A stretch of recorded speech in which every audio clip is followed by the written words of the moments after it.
Hello friend, welcome to ये state tutorial YouTube channel. Friends, हम लोग नागरिक शास्त्र का आज चौथा मॉडल पेपर सॉल्व करेंगे, जो आपके टीजीटी पीजीटी एग्जाम के लिए काफ़ी महत्वपूर्ण है। और इसके पहले का सभी मॉडल पेपर आप लोग प्ले लिस्ट में जाकर के देख सकते हैं, जो आपके एग्जाम के दृष्टि से तैयार किए गए हैं। तो वीडियो कौन तक जरूर देखिएगा। अगर वीडियो अच्छा लगे तो चैनल को सब्सक्राइब कर लीजिएगा, लाइक कीजिएगा, दोस्तों में शेयर भी कर दीजिएगा, बेल आइकन पर प्रेस कर लीजिएगा ताकि आने वाली वीडियो का नोटिफिकेशन सबसे पहले मिल सके। तो चलिए क्वेश्चन को शुरू करते हैं और आज का पहला प्रश्न देखते हैं। पहला क्वेश्चन है, भारतीय संविधान के किस भाग में समान नागरिक संहिता का उल्लेख किया गया है? तो ये राज्य के नीति निर्देशक तत्वों में, ठीक है। भारतीय संविधान के भाग 4 में राज्य के नीति निर्देशक तत्व में समान नागरिक संहिता का उल्लेख किया गया है।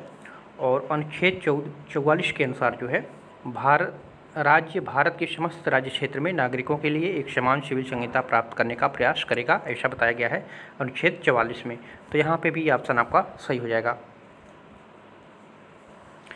दूसरा प्रश्न है, नीचे दिए गए कूट से भारतीय संविधान की प्रस्तावना में प्रयुक्त अवधारणाओं का सही क्रम बताइए। तो सही क्रम कौन सा होगा? तो भारतीय संविधान की प्रस्तावना में प्रयुक्त अवधारणा का सही क्रम क्या है? न्याय है पहला, ठीक है। दूसरे स्थान पे क्या आता है? स्वतंत्रता, फिर आता है समानता, फिर बंधुत्व, ठीक है। तो आपका 4, 2, 1, 3 हो जाएगा। तो यहाँ पे सी ऑप्शन आपका करेक्ट हो जाएगा, ठीक है।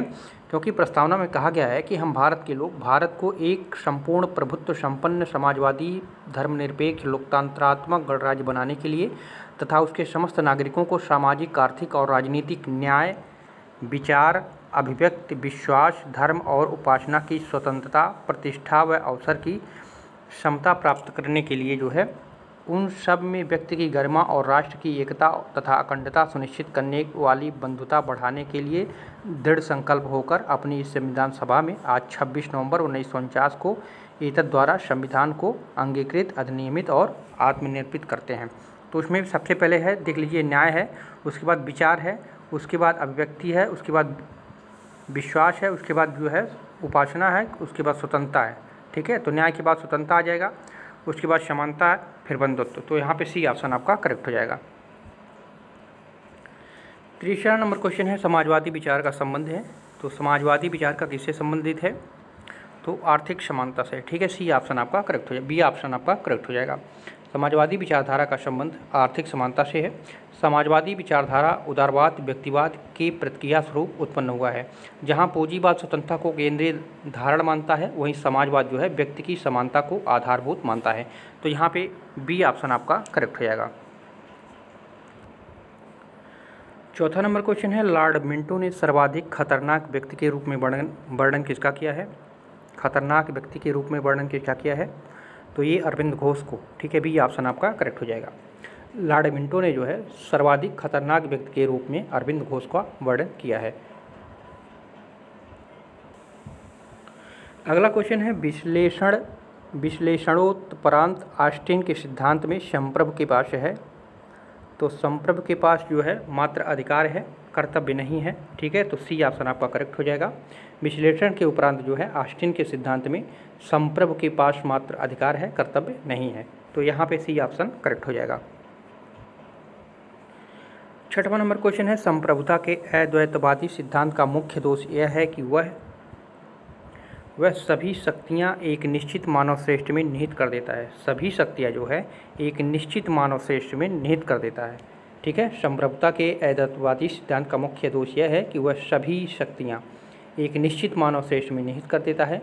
और संप्रभुता के अद्वैतवादी सिद्धांत का प्रतिपादक कौन था? अद्वैतवादी सिद्धांत का प्रतिपादक कौन था? तो ऑस्टिन था, ठीक है। तो यहाँ पे आप लोग ऑस्टिन इसको याद रखिएगा, डी ऑप्शन करेक्ट हो जाएगा। अगला क्वेश्चन है, ऑस्टिनियन संप्रभु। तो ऑस्टिनियन संप्रभु जो है विधिक सत्ता का अंतिम स्रोत माना जाता है, ठीक है। बी ऑप्शन करेक्ट हो जाएगा। विधिक सत्ता का जो है अंतिम स्रोत माना जाता है ऑस्टिनियन संप्रभु। तो यहाँ पे बी ऑप्शन आपका करेक्ट हो जाएगा। अगला क्वेश्चन है, भारतीय राजनीति में अभाव की राजनीति के रूप में किसने परिभाषित किया है? तो माइनर विनर ने, ठीक है। ए ऑप्शन आपका करेक्ट हो जाएगा, ठीक है। भारतीय राजनीति में अभाव की राजनीति के रूप में माइनर विनर ने इसको परिभाषित किया है। 9वां नंबर क्वेश्चन है, किसी क्षेत्र के निवासियों द्वारा निर्मित राजनीतिक व्यवस्था ही राज्य कहलाती है। ये किसका कथन है? तो ये कथन है रॉबर्ट एडहल का। ठीक है, ये ऑप्शन आपका करेक्ट हो जाएगा। रॉबर्ट एडहल ने कहा था कि किसी क्षेत्र के निवासियों द्वारा निर्मित राजनीतिक व्यवस्था ही राज्य कहलाती है। अगला क्वेश्चन है, अधिकारों के ऐतिहासिक सिद्धांत के प्रवक्ता हैं। अधिकारों के ऐतिहासिक सिद्धांत के प्रवक्ता कौन है? तो ये है बर्क। ठीक है, सी ऑप्शन आपका करेक्ट हो जाएगा। ठीक है, अधिकारों के ऐतिहासिक सिद्धांत के प्रवक्ता बर्क हैं और इस सिद्धांत का मानना है कि व्यक्ति को प्राप्त अधिकार परंपराओं व इतिहास से प्राप्त होते हैं। हमारे अधिकारों का स्रोत हमारी परंपराएं व रीति रिवाज हैं। हॉब्स, लॉक व रूसो प्राकृतिक अधिकार सिद्धांत के प्रवक्ता माने जाते हैं। ठीक है, तो यहाँ पे सी ऑप्शन आपका करेक्ट हो जाएगा। 11 नंबर क्वेश्चन है, संयुक्त राज्य अमेरिका में राष्ट्रपति प्रणाली सर्वाधिक सफलतापूर्वक कार्य करती है, जिसका कारण है मजबूत द्विदलीय प्रणाली। ठीक है, ए ऑप्शन आपका करेक्ट हो जाएगा। संयुक्त राज्य अमेरिका में देखा जाए तो जो राष्ट्रपति प्रणाली सर्वाधिक सफलतापूर्वक कार्य करती है, क्योंकि वहाँ मजबूत द्विदलीय प्रणाली प्रचलित है। अमेरिका में 2 प्रमुख राजनीतिक दल, रिपब्लिकन दल और डेमोक्रेटिक दल हैं। ठीक है, तो इसलिए जो है वहाँ का राष्ट्रपति जो है सफलतापूर्वक कार्य करती है। द्विदलीय प्रणाली के प्रमुख रूप से जो लाभ होते हैं, इससे कौन कौन से लाभ होते हैं? तो वास्तविक प्रतिनिधि सरकार की स्थापना हो जाती है, सरकार का निर्माण हो जाता है, शासन में स्थापित और निरंतरता बनी रहती है, संगठित विरोधी दल जो है इसमें अपना कोई कुछ नहीं कर सकते हैं, शासन में एकता और उत्तरदायित्व का प्रावधान होता है। ठीक है, तो यहाँ पे ए ऑप्शन आपका करेक्ट हो जाएगा। 12 नंबर क्वेश्चन है, मार्क्सवादी समाजवाद के अनुसार समाजवादी राज्य में राज्य कैसा होता है? तो राज्य आवश्यक होता है। ठीक है, बी ऑप्शन आपका करेक्ट हो जाएगा। मार्क्सवादी समाजवाद के अनुसार जो है समाजवादी राज्य अर्थात सर्वहारा वर्ग के अधिनायक तत्व में राज्य बना रहेगा, लेकिन राज्य की शक्ति का प्रयोग जो है सर्वहारा वर्ग के द्वारा पूंजीवाद के अवशेषों को समाप्त करने के लिए किया जाएगा। ठीक है, मार्क्स ने बताया भी था समाजवादी राज्य एक साधन है और इसका अभीष्ट साध्य जो है साम्यवादी समाज है। ठीक है, तो यहाँ पे भी ऑप्शन आपका करेक्ट हो जाएगा। 13 नंबर क्वेश्चन है, निम्न में से कौन भारत में निर्वाचन सुधारों से संबंध नहीं है? तो ये तारकुंडे समिति। ठीक है, तारकुंडे समिति दिनेश गोस्वामी समिति, इंद्रजीत गुप्ता समिति में तीनों समिति जो है निर्वाचन सुधार से संबंधित हैं। ठीक है, अच्छा ये तारकुंडे हैं, सॉरी यहाँ पे गलती हो गया थोड़ा सा, यहाँ पे एन बोहरा समिति ये जो है निर्वाचन सुधारों से संबंधित नहीं है। ठीक है, ये एन बोहरा समिति का गठन संगठित अपराधियों, माफियों तथा नेताओं के बीच संबंधों की जांच के लिए की गई थी। ठीक है, ये बोहरा समिति जो है आपराधिक माफियाओं, नेताओं के बीच जो संबंध हैं उसकी जांच के लिए किया गया था, एन बोहरा समिति। और जो तारकुंडे समिति है, दिनेश गोस्वामी समिति है, इंद्रजीत गुप्ता समिति है, ये तीनों जो है निर्वाचन सुधार से संबंधित है। तो यहाँ पे नहीं पूछा है, तो यहाँ पे सी ऑप्शन आपका करेक्ट हो जाएगा। 14 नंबर क्वेश्चन है, पंचशील जो भारत और चीन के बीच संबंध के मामले में मार्गदर्शी सिद्धांत बन गया है, उस पर किस वर्ष हस्ताक्षर हुए थे? तो ये हस्ताक्षर हुआ था 1954 में। ठीक है, 29 अप्रैल 1954 को भारत और चीन के बीच एक समझौता हुआ जिसे पंचशील समझौता के नाम से जाना जाता है। तो यहाँ पे ए ऑप्शन आपका करेक्ट हो जाएगा। 15 नंबर क्वेश्चन है, प्लेटो के अनुसार निम्नलिखित में से कौन सा कथन सही नहीं है? नहीं पूछा है, तो यहाँ पे विकल्प भी दिया हुआ है, देख सकते हैं। ठीक है, कौन सा कथन सही नहीं है? तो यहाँ पे विचार तत्व होते हैं, ये तो सही है। विचार सभी चीज़ों का सार होता है, ये आपका गलत हो जाएगा। विचार चीज़ों के प्रतिबिंब होते हैं, तो ये भी सही है। विचार सार्वभौमिक होते हैं, ये भी सही है। तो यहाँ सही नहीं है पूछा है, तो केवल 2 आपका इसमें सही नहीं होगा। ठीक है, विचार सभी चीज़ों के सार होते हैं, ये वाला आपका सही नहीं होगा। ठीक है, तो यहाँ पे कोड नंबर सी आपका सही हो जाएगा, केवल 2। ठीक है, प्लेटो के अनुसार जो है विचार तत्व होते हैं, विचार सभी चीज़ों के सार होते हैं तथा विचार सार्वभौमिक होते हैं। ठीक है, और ये तीनों बताया था, लेकिन विचार सभी चीज़ों के सार होते हैं ये नहीं बताया था।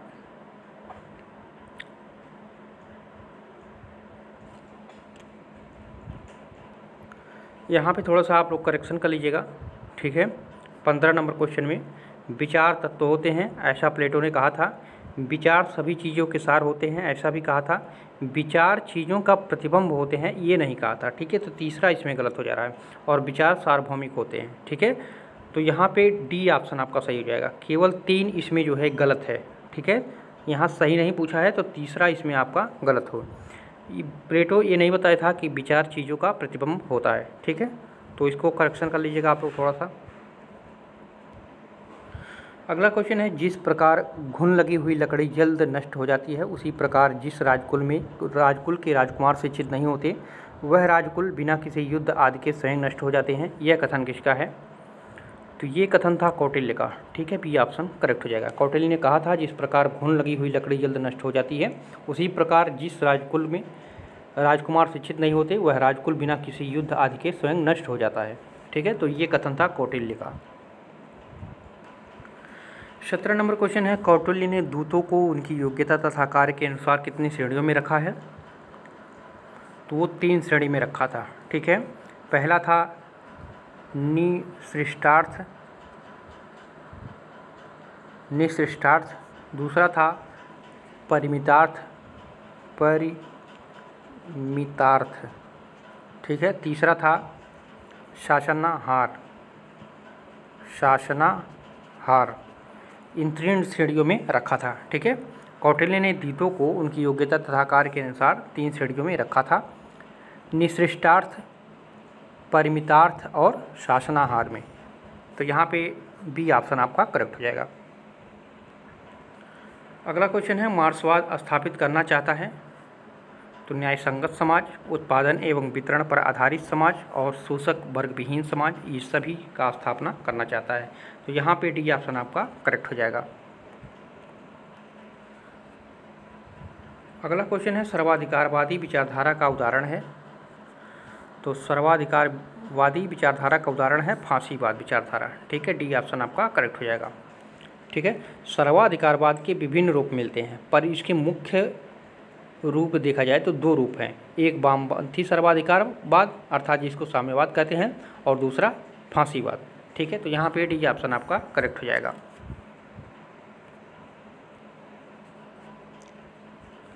20वां नंबर क्वेश्चन है, सभी कुछ राज्य में निहित है, राज्य के बाहर कुछ भी नहीं है, राज्य ही सर्वोपरि है। इस विशेषता का प्रतिपादन हुआ था। तो इस विशेषता का प्रतिपादन हुआ था फांसीवाद में। डी ऑप्शन आपका करेक्ट हो जाएगा। ठीक है, फांसीवाद जो है राज्य को समस्त शक्तियाँ प्रदान करते हैं, और इस संदर्भ में मुसोलिनी ने कहा सब कुछ राज्य में है, राज्य से बाहर कुछ नहीं है। ठीक है, तो यहाँ पे डी ऑप्शन आपका करेक्ट हो जाएगा, और इसको कहा था मुसोलिनी ने। ठीक है, इसको भी याद रखिएगा। अगला क्वेश्चन है, किसने यह विचार प्रतिपादित किया कि राज्य का प्रमुख कार्य व्यक्ति के उत्तम या नैतिक जीवन के मार्ग में आने वाली बाधाओं का बाधक बनना है? तो ये है टी.एच. ग्रीन का शब्द। ठीक है, टी.एच. ग्रीन ने कहा था राज्य का प्रमुख कार्य व्यक्ति के उत्तम या नैतिक जीवन के मार्ग में आने वाली बाधाओं का बाधक बनना है। ठीक है, यह विचार जो है टी.एच. ग्रीन का है, और ग्रीन के अनुसार एक और कोटेशन दिया जाता है कि राज्य का प्रधान कार्य निषेधात्मक है। ठीक है, इन दोनों को याद रखिएगा। उन्होंने एक और कहा था कि राज्य का प्रधान कार्य निषेधात्मक है। तो यहाँ पे ए ऑप्शन आपका करेक्ट हो जाएगा। अगला क्वेश्चन है, किसने राजनीति को संभाव्य की कला बतलाया है? संभाव्य की कला किसने बतलाया है? तो ब्रैनन ने। ठीक है, बी ऑप्शन आपका करेक्ट हो जाएगा। ब्रैनन ने जो है राजनीति को संभाव्य की कला बतलाया है। 23 नंबर क्वेश्चन है, व्यक्तिवाद और समाजवाद में किस प्रकार का संबंध है? तो व्यक्तिवाद और समाजवाद में जो है परस्पर विरोध का संबंध है। ठीक है, समाजवाद तथा व्यक्तिवाद में जो है परस्पर विरोधी विचारधाराएं हैं। व्यक्तिवाद राज्य के हस्तक्षेप का समर्थक करता है, तो पूंजीवाद को बढ़ावा देता है। पूंजीवाद के अंतर्गत उत्पादन, वितरण और विनिमय के प्रमुख साधन निजी स्वामित्व में रहते हैं, और इसके विरोध में समाजवाद का उदय हुआ है। ठीक है, समाजवाद के अनुसार जो है समाज के उत्पादन, वितरण और विनिमय के प्रमुख साधनों पर सार्वजनिक स्वामित्व और नियंत्रण स्थापित होना चाहिए। ठीक है, तो ये परस्पर विरोधी हैं एक दूसरे के। अगला क्वेश्चन है, सामाजिक न्याय से संबंधित है। तो सामाजिक न्याय से संबंधित क्या होता है? तो व्यक्ति का किसी भी रूप में शोषण न हो। वही क्या है, सामाजिक न्याय है। तो यहाँ पे सी ऑप्शन आपका करेक्ट हो जाएगा।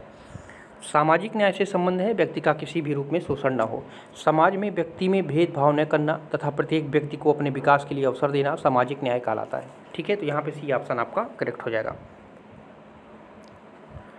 अगला क्वेश्चन है मार्क्सवादी परिकल्पना पर आधारित न्याय का लक्षण है। तो मार्क्सवादी परिकल्पना पर आधारित न्याय का लक्षण कैसा है? तो ये वर्गविहीन समाज के लिए है, योग्यता के अनुरूप काम करने के लिए है, शोषण रहित व्यवस्था के लिए है। ठीक है, तो यहाँ पे डी ऑप्शन आपका सही हो जाएगा। ठीक है, मार्क्सवादी परिकल्पना का आधारित न्याय का लक्षण जो है वो वर्गविहीन समाज, योग्यता के अनुरूप जो है काम, शोषण रहित व्यवस्था, इन सभी के लिए है। ठीक है, तो डी ऑप्शन आपका करेक्ट हो जाएगा। 26 नंबर क्वेश्चन है आजकल भारत का सर्वोच्च न्यायालय किसके लिए जाना जा रहा है? तो ये न्यायिक सक्रियता के लिए जाना जा रहा है। ठीक है, आजकल भारत का जो सर्वोच्च न्यायालय है न्यायिक सक्रियता के लिए जाना जा रहा है। 20वीं सदी के अंतिम दशक में न्यायिक सक्रियतावाद भारतीय संविधान और राज्य व्यवस्था का एक प्रमुख जो है तत्व बन गया है। और न्यायिक सक्रियतावाद का आशय है संविधान, कानून और अपने दायित्वों के प्रसंग में कानूनी व्याख्या से आगे बढ़कर जो है आर्थिक सामाजिक परिस्थितियों और सामाजिक आर्थिक न्याय की आवश्यकता को दृष्टि में रखते हुए संविधान और कानून की रचनात्मक व्याख्या करते हुए जो है जनसाधारण हितों के लिए निरंतर प्रयत्नशील रहना। ठीक है, तो यहाँ पे भी ऑप्शन आपका करेक्ट हो जाएगा। 27 नंबर क्वेश्चन है मार्क्स के अनुसार किस युग में वर्ग संघर्ष नहीं था? किस युग में नहीं था? तो आदिम साम्यवादी युग में। ठीक है, डी ऑप्शन करेक्ट हो जाएगा। मार्क्स के अनुसार जो है आदिम साम्यवादी युग में वर्ग संघर्ष नहीं था। उत्पादन के साधनों के आधार पर बदलने वाले समाज के इतिहास को मार्क्सवादी ने 5 भागों में बांटा है। पहला आदिम साम्यवादी युग, ठीक है, दूसरा था आपका दास युग, यहाँ पे देख सकते हैं, तीसरा था सामंतवादी युग, चौथा था पूंजीवादी युग, पांचवा था साम्यवादी युग। तो इन्होंने 5 युग में बांटा था इतिहास को जानने के लिए। ठीक है, तो यहाँ पे आपका जो आदिम साम्यवादी युग था इसमें मार्क्स ने बताया था कि वर्ग संघर्ष नहीं था। ठीक है, तो यहाँ पे डी ऑप्शन आपका करेक्ट हो जाएगा। अगला क्वेश्चन है, वीडियो को आप लोग लाइक शेयर जरूर करते रहिए। ठीक है, अगला क्वेश्चन है मंत्रिमंडल राष्ट्रपति की इच्छा का परिणाम मात्र है, यह कथन किसकी ओर संकेत करता है? तो यह कथन संकेत करता है अमेरिका की ओर। ठीक है, मंत्रिमंडल जो है राष्ट्रपति की इच्छा का परिणाम मात्र है, यह कथन अमेरिकी मंत्रिमंडल पर लागू होता है। अमेरिका में जो है मंत्रिमंडल के सदस्य के रूप में राष्ट्रपति किसी भी व्यक्ति को नियुक्ति कर सकता है, उसके लिए कांग्रेस का सदस्य होना अनिवार्य नहीं है। ठीक है, मंत्रिमंडल पर जो है राष्ट्रपति का पूर्ण नियंत्रण रहता है। तो यहाँ पे डी ऑप्शन आपका करेक्ट हो जाएगा। 29 नंबर क्वेश्चन है किस देशों में सर्वोच्च न्यायालय को संविधान का संतुलन चक्र कहा गया है? संविधान का संतुलन चक्र कहा गया है, तो ये अमेरिका। ठीक है, डी ऑप्शन करेक्ट हो जाएगा। अमेरिका में सर्वोच्च न्यायालय को जो है संविधान का संतुलन चक्र कहा गया है।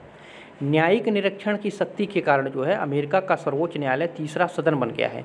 न्यायिक निरीक्षण का एक परिणाम यह भी हुआ कि उसके द्वारा नियंत्रण तथा संतुलन का सिद्धांत क्रियान्वित हो गया। ठीक है, तो यहाँ पे डी ऑप्शन आपका करेक्ट हो जाएगा, क्योंकि यहाँ पे देख सकते हैं मुनरो ने कहा था यदि अमेरिका में न्यायिक समीक्षा का प्रचलन न होता तो अमेरिका की शासन व्यवस्था में 50 प्रतिद्वंदी राज्यों के परस्पर विरोधी हितों के कारण सभी अराजकता वहाँ पे उत्पन्न हो जाती। ठीक है, ये मुनरो ने कहा था, ये भी प्रश्न पूछा जाता है, तो इसको याद रखिएगा। यहाँ पे डी ऑप्शन आपका करेक्ट हो जाएगा। 30वां नंबर क्वेश्चन है निम्नलिखित में से किस प्रकार की सरकार में सरकारें विधानमंडल के अनिवार्य भाग के रूप में द्वितीय सदन होती है? तो ये संघीय सरकार में। ठीक है, संघीय सरकार में जो है सरकारें विधानमंडल के अनिवार्य भाग के रूप में द्वितीय सदन होती हैं। अगला क्वेश्चन है नेतृत्व विहीन कार्यपालिका किस देश में पाई जाती है? तो ये स्विट्जरलैंड में। ठीक है, भी ऑप्शन करेक्ट हो जाएगा। नेतृत्व विहीन कार्यपालिका स्विट्जरलैंड में पाई जाती है। स्विट्जरलैंड में जो है बहु कार्यपालिका की व्यवस्था है। स्विट्जरलैंड में जो है बहु कार्यपालिका की व्यवस्था है।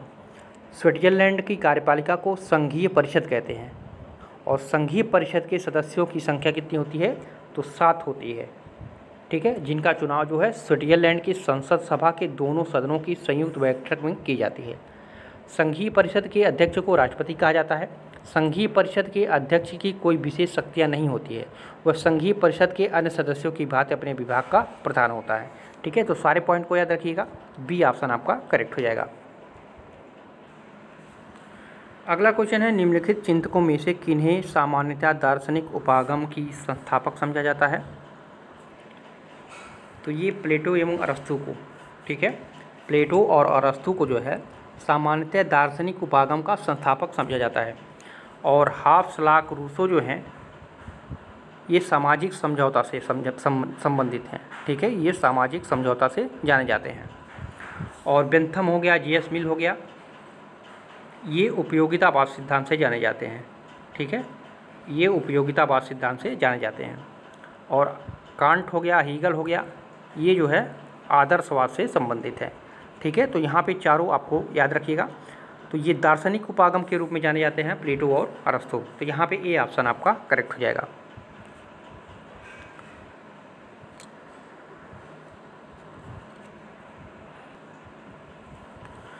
अगला क्वेश्चन है, प्लेटो द्वारा चर्चित सद्गुणों के 4 संघटकों का सही क्रम कौन सा है? तो प्लेटो द्वारा चर्चित सद्गुणों के 4 संघटक का जो सही क्रम था, पहले पे था बुद्धिमानी, ठीक है, दूसरे पे था साहस, तीसरे पे था संयम और चौथे पर था न्याय, ठीक है। तो यहाँ पे सी में देख सकते हैं 4, 2, उसके बाद जो है 3, 1, ठीक है। तो सी ऑप्शन आपका इसमें करेक्ट हो जाएगा। अगला क्वेश्चन है, किन विचारकों के अनुसार कानून व स्वतंत्रता एक दूसरे के विरोधी हैं? कानून व स्वतंत्रता एक दूसरे के विरोधी हैं। तो ये व्यक्तिवादी विचारक के अनुसार, ठीक है, डी ऑप्शन करेक्ट हो जाएगा। व्यक्तिवादी विचारकों के अनुसार जो है कानून व स्वतंत्रता एक दूसरे के विरोधी हैं। 35 नंबर क्वेश्चन है, निम्नलिखित घटनाओं धारणाओं को उनके प्रकट होने के क्रम में व्यवस्थित कीजिए, नीचे दिए गए कूट का प्रयोग कीजिए। तो सबसे पहले क्या आया था? तो सबसे पहले रक्तहीन क्रांति आई थी, दूसरे बाद सर्वहारा क्रांति, तीसरे पे जो है व्यवहारवादी क्रांति, उसके बाद संपूर्ण क्रांति, ठीक है। तो कौन सा ऑप्शन सही हो जाएगा इसमें? तो यहाँ पे 1, 2, 4, 3, ठीक है, डी नंबर कूट आपका सही हो जाएगा। रक्तहीन क्रांति, सर्वहारा क्रांति, फिर व्यवहारवादी क्रांति, तब संपूर्ण क्रांति का विकास हुआ था। तो यहाँ पे डी ऑप्शन आपका करेक्ट हो जाएगा। 36 नंबर क्वेश्चन है, भारतीय संविधान के अंतर्गत आर्थिक योजना का विषय है तो किस सूची में है आर्थिक योजना का विषय? तो ये है समवर्ती सूची में, सी ऑप्शन आपका करेक्ट हो जाएगा, ठीक है।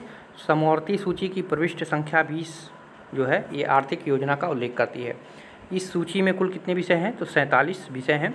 42वें संविधान संशोधन द्वारा जो है राज्य सूची में 4 विषय, शिक्षा, जंगली जानवर तथा पक्षियों की रक्षा और नाप तौल, इसको उठा करके जो है समवर्ती सूची में कर दिया गया था। अब गणना की दृष्टि से इसकी प्रविष्टि संख्या जो है 52 हो गई है। तो यहाँ पे सी ऑप्शन आपका करेक्ट हो जाएगा। अगला क्वेश्चन है, यहाँ पे 2 सूची दिया गया है, इसको मिलान करना है। तो संचालन समिति के अध्यक्ष कौन थे?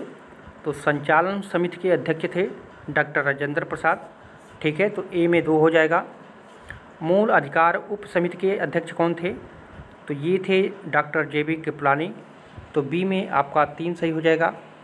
और संघीय संविधान समिति के अध्यक्ष कौन थे? तो ये जवाहरलाल नेहरू थे, तो यहाँ पे सी में आपका 4 हो जाएगा। और प्रांतीय संविधान समिति के अध्यक्ष कौन थे? तो ये वल्लभ भाई पटेल थे, तो डी में आपका 1 हो जाएगा, ठीक है। तो पहला कूट ही आपका सही हो जाएगा, 2, 3, 4, 1, ठीक है।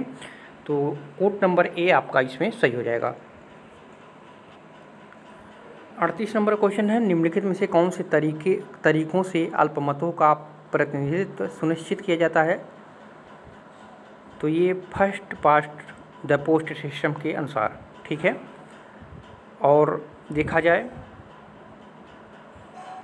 क्या पूछा है, निम्नलिखित में से कौन से तरीकों से अल्पमतों का प्रतिनिधित्व सुनिश्चित किया जाता है? तो कौन सा उत्तर सही हो जाएगा? तो संचयी मत व्यवस्था के अनुसार और आनुपातिक प्रतिनिधित्व के द्वारा, ठीक है। तो यहाँ पे आपका दूसरा सही हो जाएगा, 1 और 4, ठीक है। संचयी मत व्यवस्था और आनुपातिक प्रतिनिधित्व तरीके से अल्पमतों का प्रतिनिधित्व सुनिश्चित किया जाता है। और अल्पसंख्यकों को प्रतिनिधित्व देने वाली पद्धतियाँ कौन कौन सी हैं?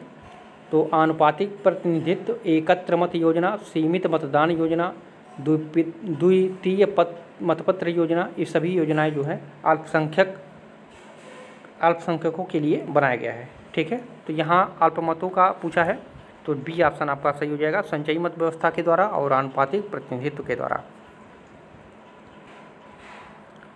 अगला क्वेश्चन है, राज्य ईश्वर द्वारा प्रत्यक्ष या अप्रत्यक्ष रूप से रचा गया है, इसलिए राज्य मानवीय संस्था न होकर दैवी संस्था है। यह कथन किसका है? तो ये कथन है गेटेल का, बी ऑप्शन करेक्ट हो जाएगा। ठीक है, गेटेल ने कहा था राज्य ईश्वर द्वारा प्रत्यक्ष या अप्रत्यक्ष रूप से रचा गया है, इसलिए राज्य मानवीय संस्था न होकर दैवी संस्था है। ठीक है, 40 नंबर क्वेश्चन है, संप्रभु सभी से आदेश पालन कराने की स्थिति में होता है, स्वयं किसी के आदेश के पालन का अभ्यस्त नहीं होता। ये कथन किसका है? तो ये था जॉन ऑस्टिन का। ठीक है, जॉन ऑस्टिन जो है एकलवादी संप्रभुता का प्रतिपादक था, एकलवादी संप्रभुता का प्रतिपादक जॉन ऑस्टिन था। और ऑस्टिन का कहना था कि संप्रभु सभी से जो है आदेश पालन कराने की स्थिति में होता है, स्वयं किसी के आदेश के पालन का अभ्यस्त नहीं होता है। तो यहाँ पे भी ऑप्शन आपका करेक्ट हो जाएगा। 41 नंबर प्रश्न है, बहुलवाद के प्रणेता कौन है? तो बहुलवाद के प्रणेता माना जाता है रॉबर्ट डहल को। ठीक है, सी ऑप्शन करेक्ट हो जाएगा। बहुलवाद का प्रणेता रॉबर्ट डहल था। जबकि बहुलवाद को विचारधारा के रूप में स्थापित करने का श्रेय किसको जाता है? तो ये गियरके को जाता है। ठीक है, जर्मन समाजशास्त्री था गियरके, इनको जाता है बहुलवाद के विचारधारा को स्थापित करने का और बहुलवाद की शुरुआत करने का रॉबर्ट डहल को। तो दोनों पॉइंट को याद रखिएगा, यहाँ पे सी ऑप्शन करेक्ट हो जाएगा। अगला क्वेश्चन है, क्रांतियों के कारणों का व्यवस्थित रूप से विचार करने वाला दार्शनिक था। तो क्रांतियों के कारणों का व्यवस्थित रूप से विचार करने वाला जो व्यक्ति था वो अरस्तु था। ठीक है, बी ऑप्शन करेक्ट हो जाएगा। ठीक है, अरस्तु के अनुसार जो है क्रांति का अर्थ है संविधान में परिवर्तन, संविधान में होने वाला छोटा बड़ा परिवर्तन, संविधान में किसी प्रकार का संशोधन होना, जनतंत्र का उग्र या उदार रूप धारण कर लेना जो है, जनतंत्र द्वारा धनिक तंत्र या धनिक तंत्र द्वारा जनतंत्र का विकास करना, सरकार में किसी प्रकार परिवर्तन हुए बिना एक अत्याचारी शासक का दूसरे को हटाकर अपनी सत्ता स्थापित करना, इन सब बातों को अरस्तु क्रांति मानता था। ठीक है, तो यहाँ पे बी ऑप्शन आपका करेक्ट हो जाएगा। अगला क्वेश्चन है, दी पॉवर्टी ऑफ फिलॉसफी का लेखक कौन है? तो दी पॉवर्टी ऑफ फिलॉसफी का लेखक था कार्ल मार्क्स। ठीक है, सी ऑप्शन आपका करेक्ट हो जाएगा। मार्क्स ने इस ग्रंथ की रचना जो है प्रूधो के ग्रंथ फिलॉसफी ऑफ पॉवर्टी के प्रत्युत्तर में किया था। प्रूधो का एक पुस्तक है फिलॉसफी ऑफ पॉवर्टी, इसी के प्रत्युत्तर में जो है कार्ल मार्क्स ने द पॉवर्टी ऑफ फिलॉसफी की रचना की थी। ठीक है, इस ग्रंथ में जो है मार्क्स का उद्देश्य तत्कालीन जर्मन विचारधारा को क्रांतिकारी रूप देना था। ठीक है, तो इन दोनों को याद रखिएगा, बहुत ही महत्वपूर्ण है, सी ऑप्शन करेक्ट हो जाएगा। 44 नंबर है, लचीले और कठोर संविधानों में से सबसे महत्वपूर्ण अंतर कौन सा होता है? तो ये संशोधन पद्धति का होता है, सी ऑप्शन करेक्ट हो जाएगा। ठीक है, लचीले और कठोर संविधान में सबसे महत्वपूर्ण अंतर संशोधन पद्धति का होता है। लचीला संविधान से आशय है कि वह जिस संविधान में परिवर्तन साधारण बहुमत से किया जा सकता है उसे क्या कहते हैं? लचीला संविधान कहते हैं। और कठोर संविधान से अभिप्राय है कि जिस संविधान में परिवर्तन है तो एक विशेष प्रकार की जटिल प्रक्रिया को अपनाया जाता है, अर्थात संशोधन के लिए 2/3 बहुमत की आवश्यकता होती है, जैसे भारत और अमेरिका का संविधान। भारत का संविधान अंशतः कठोर और लचीला दोनों है। ठीक है, तो यहाँ पे सी ऑप्शन आपका करेक्ट हो जाएगा। अगला क्वेश्चन है, संविधान का 93वां संशोधन निम्न में से संबंधित है, तो किससे संबंधित है? तो ये शैक्षणिक संस्थाओं में ओबीसी आरक्षण को लेकर के। ठीक है, 93वां संशोधन जो है शिक्षा संस्थाओं में जो है अनुसूचित जाति जनजाति और पिछड़े वर्गों के नागरिकों के दाखिले के लिए सीटों की आरक्षण की व्यवस्था से संबंधित है। ठीक है, तो यहाँ पे आपका सी ऑप्शन करेक्ट हो जाएगा। अगला क्वेश्चन है, निम्नलिखित में से कौन सा प्रधानमंत्री लोकसभा का सदस्य नहीं था? तो यहाँ पे एच.डी. देवगौड़ा ये लोकसभा के सदस्य नहीं थे। ठीक है, एच.डी. देवगौड़ा भारत के 11वें प्रधानमंत्री थे। एच.डी. देवगौड़ा मुख्यमंत्री से सीधे प्रधानमंत्री बने थे। 1996 में वे कर्नाटक के मुख्यमंत्री थे और जून 1996 को उन्होंने प्रधानमंत्री पद की शपथ ली और अप्रैल 1997 को इन्होंने अपने पद से इस्तीफा दे दिया। वे लगभग 10 माह तक प्रधानमंत्री रहे थे। ठीक है, तो यहाँ पे डी ऑप्शन करेक्ट हो जाएगा। अगला क्वेश्चन है 47 नंबर, 16वीं लोकसभा में महिला सांसदों की संख्या कितनी है? तो 16वीं लोकसभा में महिला सांसदों की संख्या कितनी थी? 66 थी। डी ऑप्शन आपका करेक्ट हो जाएगा। 48 नंबर क्वेश्चन है, मूल अधिकार और राज्य के नीति निर्देशक तत्व परस्पर पूरक हैं, एक के लिए दूसरे का त्याग आवश्यक नहीं है, न्यायपालिका ने यह कहा था। तो कब कहा था? तो ये मिनर्वा मिल्स केस में, ठीक है, बी ऑप्शन करेक्ट हो जाएगा। मिनर्वा मिल केस में जो है सर्वोच्च न्यायालय ने कहा था कि मूल अधिकार और राज्य के नीति निर्देशक तत्व जो है परस्पर पूरक हैं, एक के लिए दूसरे का त्याग आवश्यक नहीं है, ठीक है, तो यहाँ पे बी ऑप्शन करेक्ट हो जाएगा। अगला क्वेश्चन है, कौन सा तत्व संघीय व्यवस्था का नहीं है? तो प्रतिबद्ध नौकरशाही ये संघीय व्यवस्था का नहीं है, ठीक है, प्रतिबद्ध नौकरशाही संघीय व्यवस्था का तत्व नहीं माना जाता है, जबकि ये लिखित संविधान, केंद्र व राज्यों के मध्य शक्तियों का विभाजन, सुदृढ़ न्यायपालिका ये संघीय व्यवस्था का तत्व माना जाता है, ठीक है, तो यहाँ पे डी ऑप्शन आपका करेक्ट हो जाएगा। अगला क्वेश्चन है, तृतीय विश्व के देशों की सामान्य विशेषताएं हैं। तो जनसंख्या वृद्धि, कृषि प्रधान अर्थव्यवस्था, विलासितापूर्ण खर्चे, ये सभी हैं, ठीक है, तो डी ऑप्शन इसमें आपका सही हो जाएगा, ठीक है। जनसंख्या वृद्धि, कृषि प्रधान अर्थव्यवस्था, विलासितापूर्ण खर्चे, ये सभी जो है तृतीय विश्व के देशों की सामान्य विशेषताएं मानी जाती हैं। आज तीसरी दुनिया शब्द का प्रयोग जो है विकासशील राष्ट्रों या कहा जाए तो अल्प विकसित राष्ट्रों के लिए प्रयुक्त किया जाता है। तृतीय विश्व शब्द का प्रयोग जो है सबसे पहले फ्रांसीसी लेखक अल्फ्रेड सेवी ने जो है एक लेख में जो है सन 1925 ईस्वी में किया था, ठीक है, तो यहाँ पे डी ऑप्शन आपका करेक्ट हो जाएगा। अगला क्वेश्चन है, बांडुंग सम्मेलन के कितने राष्ट्र सम्मिलित हुए थे? तो इसमें सम्मिलित हुए थे आपके 29 राज्य, ठीक है, डी ऑप्शन करेक्ट हो जाएगा। बांडुंग सम्मेलन जो है 1955 में इंडोनेशिया में आयोजित हुआ था।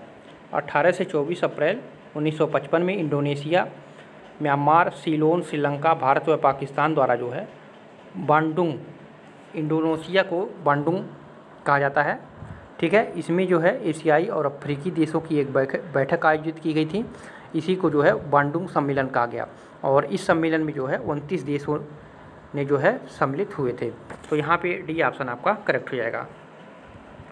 52 नंबर क्वेश्चन है, भारत सरकार द्वारा केंद्रीय सतर्कता आयोग की स्थापना कब की गई थी? केंद्रीय सतर्कता आयोग की स्थापना तो ये 1964 में, बी ऑप्शन करेक्ट हो जाएगा।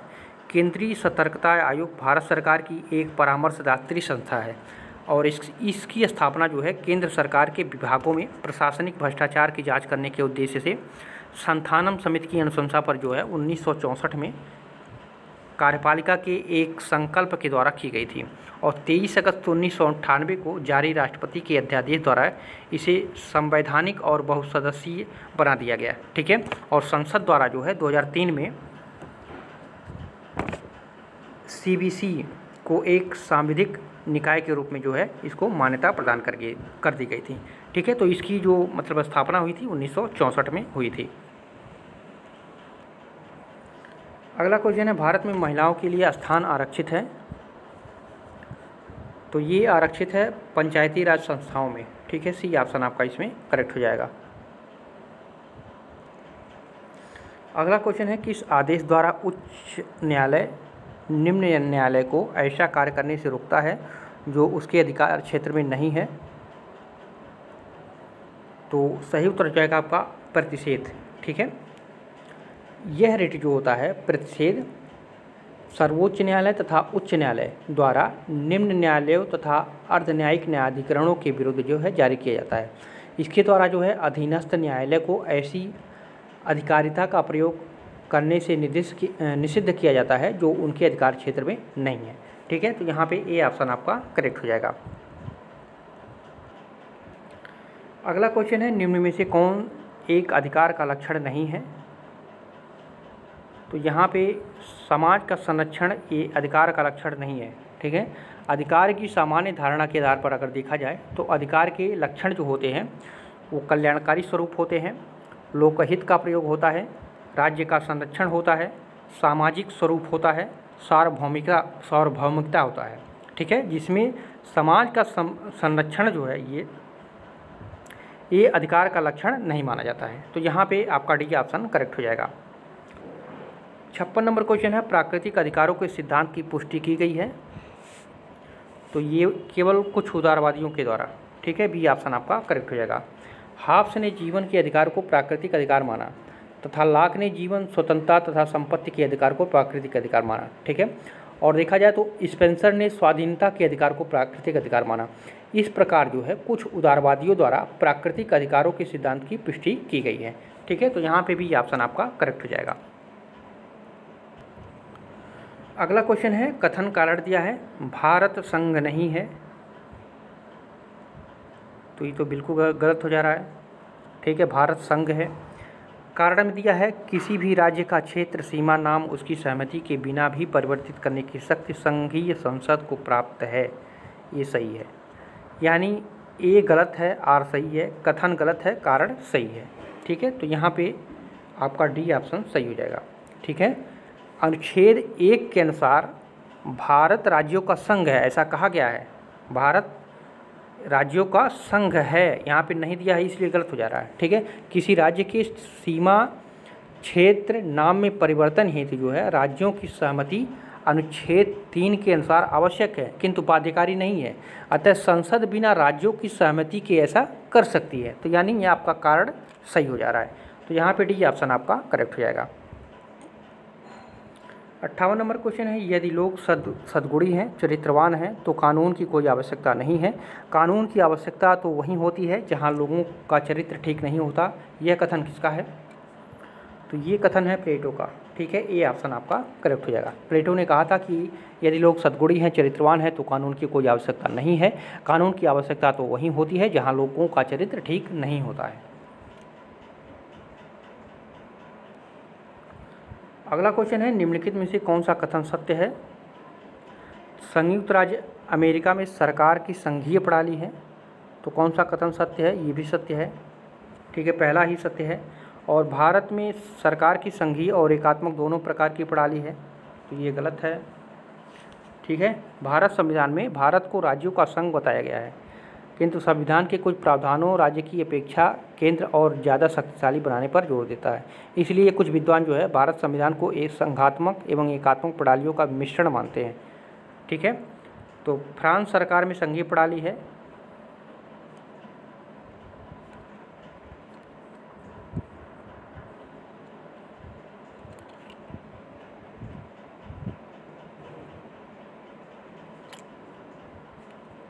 तो यहाँ पे ए ऑप्शन आपका सही हो जाएगा। यहाँ पे पहला सही होगा। और यहाँ पे देख सकते हैं संघीय और एकात्मक नहीं बल्कि इसका दोनों का मिश्रण माना जाता है, ठीक है। तो फ्रांस सरकार की संघीय प्रणाली है, गलत है। पाकिस्तान में प्रधानमंत्री की नियुक्ति वहाँ की जनता द्वारा की जाती है, ये भी गलत है, ठीक है। तो पहला ऑप्शन आपका इसमें सही हो जाएगा। अगला क्वेश्चन है, राज्य की संचित निधि का संचालन किया जाता है, तो किसके द्वारा?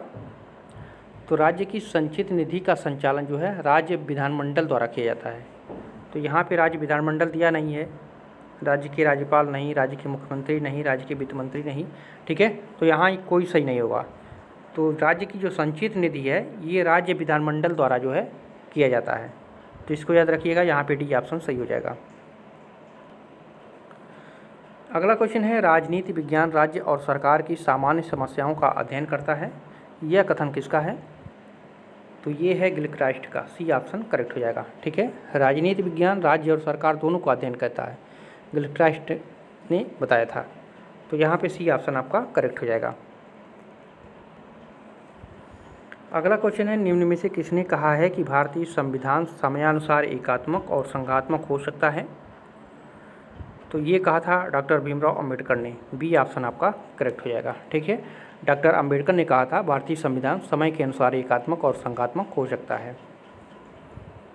और केसी ह्यूयर ने कहा था? तो केसी ह्यूयर ने कहा था भारतीय संविधान एक अर्धसंघीय संविधान है, ये भी याद रखिएगा, भारतीय संविधान एक अर्धसंघीय संविधान है, ये केसी ह्यूयर ने कहा था। अगला क्वेश्चन है, भारतीय साम्यवादी दल का विभाजन दो दलों सीपीआई और सीपीआईएम में किस वर्ष हुआ था? विभाजन किस वर्ष हुआ था?